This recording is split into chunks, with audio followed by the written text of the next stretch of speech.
कैसे हैं आप सभी। मैं आपकी प्यारी दोस्त आस्था। तो आज हम स्टार्ट करेंगे क्लास 10th का चैप्टर नंबर 8 कन्यादान, जिसके कवि हैं ऋतुराज।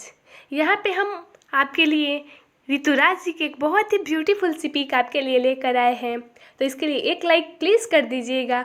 और यहाँ पे अगर आप देखें तो एक माँ अपनी पुत्री का हाथ उसके पति के हाथ में देती है और इस आशा से देती है कि वो उसकी सारी जिम्मेदारियों को निभाएंगे और उसकी पुत्री को हमेशा खुश रखेंगे, प्रसन्न रखेंगे, उसकी सारी इच्छाओं को पूरा करेंगे। इस विश्वास से एक माँ अपनी पुत्री का हाथ उसके पति के हाथ में देती है, उसके पति के हाथ में सौंप देती है। अगर आप कन्यादान शब्द के शाब्दिक अर्थ को देखें तो इसका अर्थ होता है कन्या का दान। कन्यादान का अर्थ होता है अपनी कन्या से अपने सारे संबंधों का विच्छेद कर देना, उससे अपने स्मरण, अपनी सारी रिश्ताओं को तोड़ देना। और क्या ये पॉसिबल है?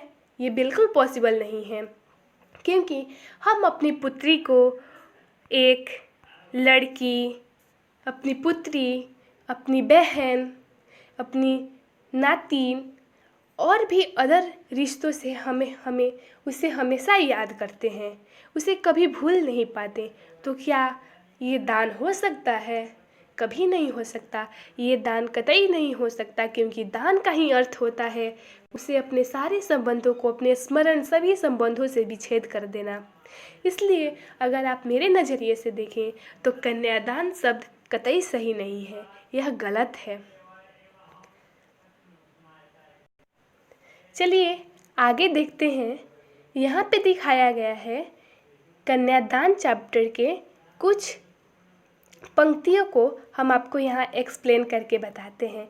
यहाँ पे बताया गया है, कितना प्रामाणिक था उसका दुख, लड़की को दान में देते वक्त जैसे वही उसकी अंतिम पूंजी हो।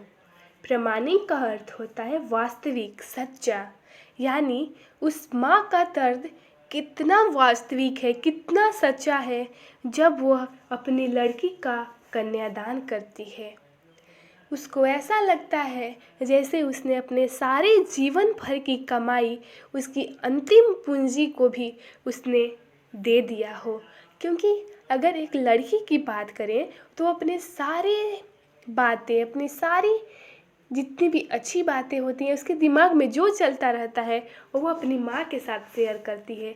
इसलिए जब उसने अपनी लड़की का कन्यादान किया तो वो उस माँ का दुख बहुत ही वास्तविक, बहुत ही ट्रू था, क्योंकि अब उसे ऐसा महसूस होने लगा था कि जैसे अब वो अकेली हो, असहाय हो, उसे अपने दुख सुख को बांटने वाला कोई नहीं बचा हो। वो इस अकेलेपन से इतनी दुखी हो जाती है, इतनी दुखी हो जाती है कि वो जो उसका दुख होता है उसके आंसुओं के रूप में झलकने लगता है, क्योंकि उसे लगता है कि उसने अपने पूरे लाइफ को, जो कमाया हुआ धन है, उसे दे दिया है। जो इसका दुख है, जो अपनी बेटी को जब वो दान देती है, उस दुख को हम बयां नहीं कर सकते, क्योंकि वो इतना वास्तविक है, इतना सच्चा है कि एक माँ का दिल ही जानता है कि जब वो अपनी पुत्री का जब कन्यादान करती है तो उस समय क्या गुजरता है। चलिए आगे देखते हैं। यहाँ पे माँ कहती है कि अभी उनकी लड़की सयानी नहीं है। सयानी का अर्थ होता है समझदार, क्योंकि वो तो अभी इतनी भोली और सरल है कि इसे इस दुनिया में हो रहे कोई भी बातों का कुछ भी मालूमात नहीं है।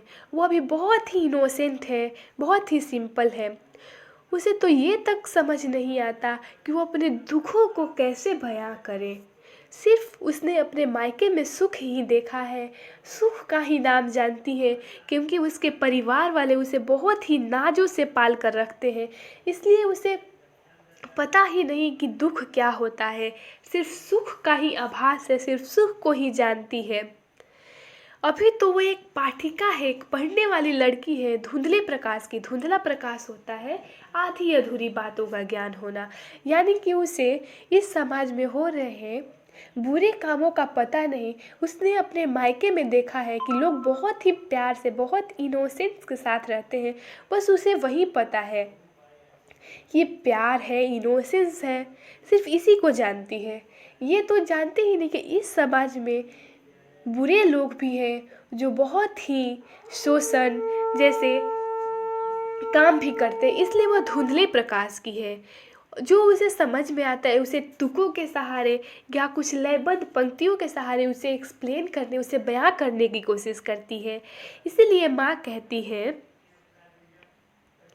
कि लड़की अभी सयानी नहीं है, यानी समझदार नहीं है, अभी तो इतनी भोली और सरल थी कि उसे सुख का तो आभास होता था कि उसे सुख मिल रहा है, सुख को देखा है, सुख को ही जाना है, लेकिन उसे दुख बाँचना नहीं आता था, दुख को बयां करने नहीं आता था, वो अपने दर्द को कैसे बयां करे।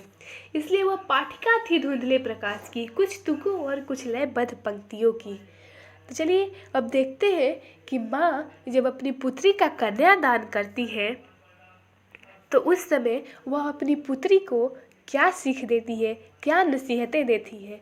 तो इसमें पहला माँ कहती है, माँ ने कहा, पानी में झाँक कर अपने चेहरे पर मत रीझना। माँ कहती है कि इस समाज के लोग तुम्हें भटकाने की, तुम्हें गुमराह करने की कोशिश करेंगे, तुम्हें तुम्हारी सुंदरता को लेकर तुम्हें गर्वित करवाने की कोशिश करेंगे। तुम उस पर कभी गर्वित नहीं होना, तुम अपने चेहरे पर कभी नहीं रीझना, कभी गर्व महसूस नहीं करना, क्योंकि ये बाहरी सुंदरता है, आज है कल नहीं रहेगी। इसलिए तुम अपने चेहरे पर कभी भी गर्वित नहीं होना और ना ही दूसरे को ऐसा लगने देना कि तुम बहुत ही गर्वित हो। इससे लोग तुम्हारी मजबूरियों का फ़ायदा उठाकर अपना सारा काम निकलवा लेंगे। दूसरा माँ नसीहतें देती है यहाँ पे कि आग रोटियां सेकने के लिए है, जलने के लिए नहीं। माँ कहती है, माँ इस समाज में हो रहे सारे बुराइयों को जानती है कि कैसे ससुराल वाले दहेज और भी बहुत सारी चीज़ों के लिए ब्लेम करते हैं, उन्हें जला डालते हैं, उनके साथ शोषण करते हैं। इसलिए तुम इन शोषण को कभी नहीं सहना।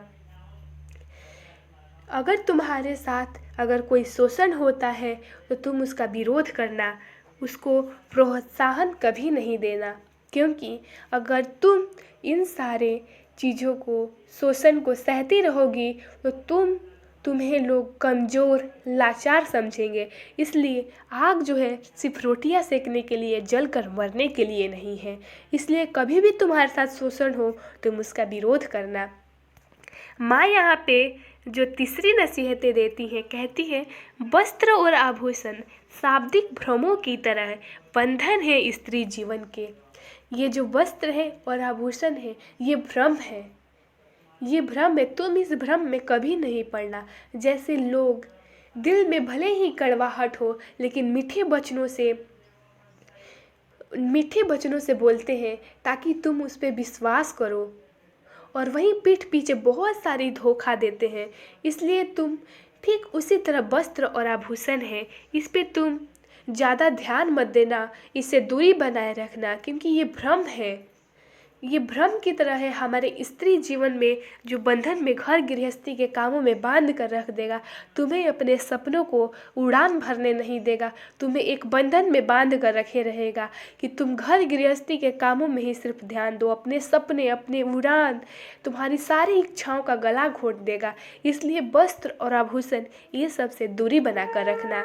तो देखते हैं आगे कि माँ ने अपनी पुत्री को और क्या सलाह दी है। ठीक, चलिए देखते हैं। माँ ने कहा, ये लाइन बहुत इम्पोर्टेंट है और हमेशा अगर आप देखें तो ये बहुत इम्पोर्टेंट है और हमेशा परीक्षा में पूछा जाने वाला ये प्रश्न है। इसलिए और ये अगर आप देखें तो आपके पाठ्य पुस्तक के प्रश्न नंबर 1 या कोई और भी हो सकता है जिसमें दिया है, माँ ने ऐसा क्यों कहा कि लड़की हो ना पर लड़की जैसा दिखाई मत देना। तो आप ध्यान से सुनिए कि हम क्या बताते हैं। माँ ने कहा है कि तुम लड़की हो, इसमें कतई दो राय नहीं है, और ये दुख की बात नहीं है, खुशी की बात है कि तुम लड़की हो। इसलिए लड़की हो और लड़की के सारे गुणों का पालन करना। तुम सरल रहना, उन सब अपने ससुराल जाना तो ससुराल के घर को स्वर्ग की तरह बना कर रखना, सबकी देखभाल करना, सबकी सेवा करना, उन्हें जो कष्ट हो उसे दूर करने की कोशिश करना, लेकिन कभी भी लड़की जैसा दिखाई न देना। इसका अर्थ है कि माँ ने कहा है कि सबकी सेवा करना, सबके साथ अच्छा व्यवहार करना, लड़की रहना, लेकिन कतई भी अगर तुम्हारे साथ शोषण होता है तो तुम उसे प्रोत्साहित नहीं करोगी, उसके प्रति आवाज़ उठाओगी, अपने आवाज़ में बुलंदी लाओगी, ताकि कोई भी लोग तुम्हारे को शोषण न कर सके। तुम उसका विरोध करते रहना, क्योंकि अगर जो शोषण करता है वह एक गुनाह को और भी ज़्यादा बढ़ाता है।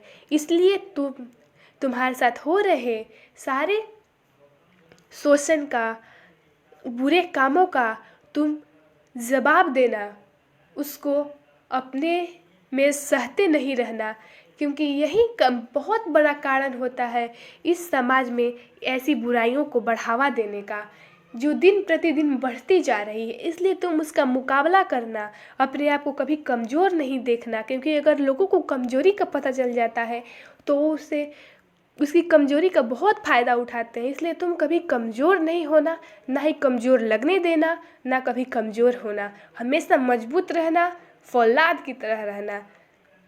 इसलिए माँ ने कहा है कि लड़की होना पर लड़की जैसा दिखाई मत देना। तो कैसे लगा आपको हमारा ये एक्सप्लेनेशन? अगर आपको अच्छा लगा हो तो प्लीज़ लाइक कीजिए, शेयर कीजिए, सब्सक्राइब कीजिए। तो मिलते हैं नेक्स्ट वीडियो में, तब तक पढ़ते रहिए, खूब इंजॉय कीजिए, खूब मज़ा कीजिए। Bye bye.